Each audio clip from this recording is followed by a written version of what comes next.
धर्म और ध्यान का महत्व।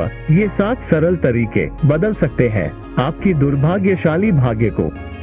बाबा नीम करोली महाराज, जिन्हें आमतौर पर बाबा जी के नाम से जाना जाता है, एक प्रमुख हिंदू संत थे जिनके शिष्यों ने उनकी महानता को अनगिनत किताबों और किस्सों के माध्यम से साझा किया है। उन्हें ध्यान और धर्म के प्रति उनकी अद्वितीय समर्पण के लिए प्रसिद्ध किया जाता है। उनके उपदेशों ने अनगिनत लोगों को उनके जीवन में सकारात्मक परिवर्तन लाने की प्रेरणा दी है। बाबा जी ने समझाया कि धर्म और ध्यान का महत्व जीवन के लिए अत्यंत महत्वपूर्ण है। धर्म के माध्यम से हम अपने कर्तव्यों को समझते हैं और उन्हें पूरा करने का प्रयास करते हैं। ध्यान के माध्यम से हम अपने मन को शांत करते हैं और अपने आत्मा के साथ संवाद स्थापित करते हैं। इन दोनों के अभ्यास से हम अपने जीवन को सार्थक और संतुलित बना सकते हैं। धर्म और ध्यान के महत्व को समझने के लिए बाबा जी ने कई सरल तरीके बताए हैं, जिन्हें अपनाकर हम अपने जीवन को प्रकार्य और धन्य बना सकते हैं। 1. स्नान। बाबा जी कहते हैं कि नियमित स्नान करना हमें शारीरिक और मानसिक तौर पर स्वच्छ और शुद्ध रखता है, जो हमारे ध्यान को धारण करने में सहायक होता है। 2. पूजा। धार्मिक अभ्यास में पूजा का अहम योगदान होता है।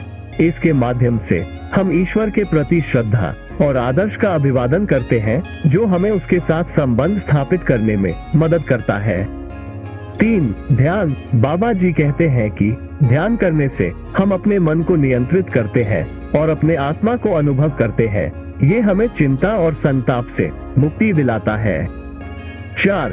सेवा। धर्म के माध्यम से सेवा करना हमें दया और समर्पण की भावना सिखाता है। बाबा जी कहते हैं कि दूसरों की मदद करने में हमें आनंद मिलता है और हमें संबंध स्थापित करने का अवसर मिलता है। 5. सत्संग। सत्संग में भाग लेना हमें सत्य की ओर ले जाता है और हमें ध्यान के लिए प्रेरित करता है।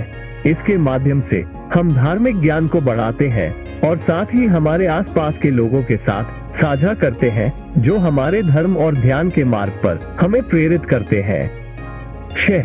संगति। बाबा जी कहते हैं कि हमें सकारात्मक और आदर्श संगति की खोज करनी चाहिए, जो हमें हमारे मार्ग पर आगे बढ़ने के लिए साथ देती है। 7.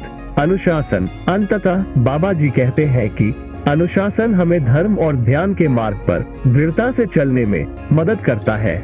हमें नियमित अभ्यास के माध्यम से स्वयं को संयमित रखना चाहिए। इन सरल तरीकों को अपनाकर हम अपने जीवन को धार्मिक और आत्मिक दृष्टि से समृद्ध कर सकते हैं।